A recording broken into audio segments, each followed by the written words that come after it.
আমি একটা কথা জানতে চাই, তার রক্তের মূল্য কত? মূল্য কি তুমি পরিশোধ করবে? না, ও নিজেই তো ইশতারের শত্রু।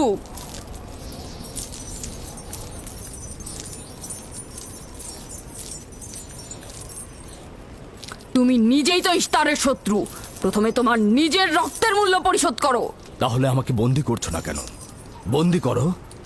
অগ্নিপিণ্ডের মধ্যে নিক্ষিপ্ত হওয়া তো আমাদের বংশের প্রাচীন ঐতিহ্য। আমার দাদা ইব্রাহিম, উনিও তো একবার নমরুদের আদেশে অগ্নিপিণ্ডের মধ্যে নিক্ষিপ্ত হয়েছিলেন। এখন পর্যন্ত তুমি যে গ্রেপ্তার হওনি তার কারণ তুমি হচ্ছ গভর্নরের ভাগিনা। তার অর্থ দাঁড়াচ্ছে এই যে আমার মামা গভর্নর লাবান ইশতারে খোদাকে অবমাননা করতে পারে কোনো শাস্তি ছাড়াই। ওকে গ্রেপ্তার করো আর ওর দাদার মতো ওকেও আগুনে নিক্ষেপ করো।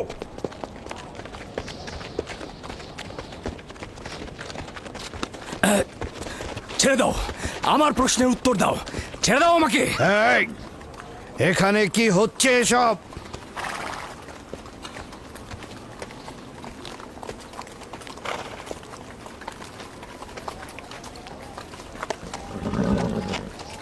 ওকে ছেড়ে দাও আর অভিযুক্তকারীকেও মুক্ত করো।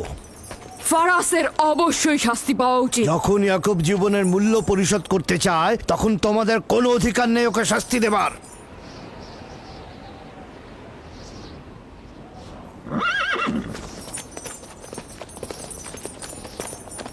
তাকে মুক্ত করে দিন।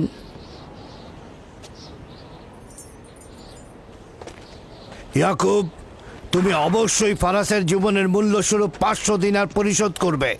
হ্যাঁ, কোনো সমস্যা নেই, আমি এই অর্থ পরিশোধ করব।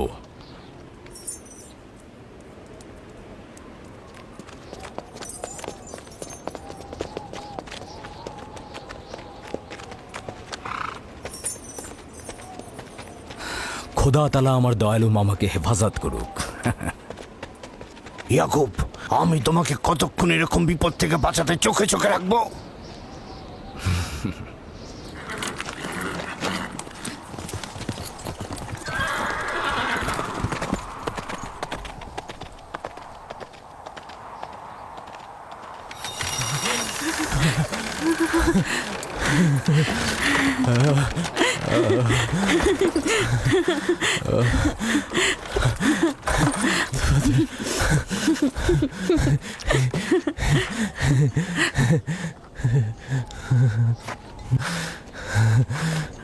আপনি মহান, আমরা কৃতজ্ঞ। আমরা অনেক কৃতজ্ঞ আপনার কাছে। আমার জীবনের মূল্য স্বরূপ যে অর্থ আপনি প্রদান করবেন তার বিনিময়ে সারা জীবন আমি আপনার কৃতদাস হয়ে থাকবো। আপনি মহান, আপনি মহান। আপনি ফারাজকে মৃত্যুর হাত থেকে বাঁচিয়েছেন, আপনি আমাদের নতুন জীবন দিয়েছেন। হয়েছে হয়েছে, এবার এসো এসো।